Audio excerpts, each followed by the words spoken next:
ఇప్పుడు నేను సింపుల్ ఒక రెమెడీ చెప్పబోతున్నాను. అది ఎవ్వరైనా సరే తయారు చేసుకోవచ్చు. బెస్ట్ పనిచేస్తుంది. ఇనీషియల్ స్టేజ్‌లో ఎవరికైనా అంగం అంతా గట్టిగా పడట్లేదు. సింపుల్ లాజిక్ అక్కడ బ్లడ్ ఫ్లో మంచిగా పోవాలి. అయితే ఇది మనకు చూడండి, ఇది లవంగా.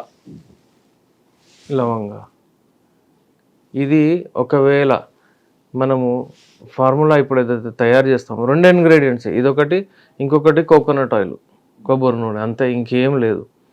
ఇప్పుడు ఎలా చేయాలంటే ఒక 100 ml మీరు ఆయిల్ తీసుకోండి. కోకోనట్ ఆయిల్ ఏదైనా దొరుకుతుంది బయట, ఏ బ్రాండ్ అయినా సరే. కోకోనట్ ఆయిల్ మంచిది, ప్యూర్ తీసుకొని ఆ కోకోనట్ ఆయిల్ మీరు ఒక 15-20 మినిట్స్ వరకు బాయిల్ చేయండి మంచిగా.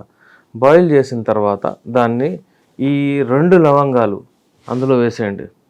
2 లవంగాలు అందులో వేసిన తర్వాత టైట్గా పెట్టండి. పెట్టేసి అది ఒక 10 days వరకు దాన్ని యూజ్ చేయకూడదు.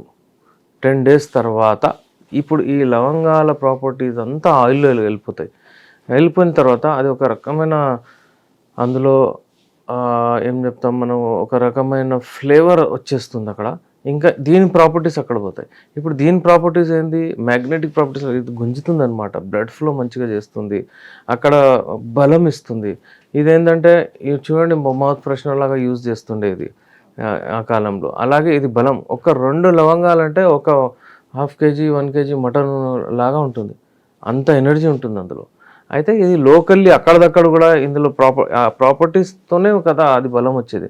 ఆ ప్రాపర్టీస్ ఆయిల్లోకి వచ్చేస్తాయి. అది పెట్టిన తర్వాత అక్కడ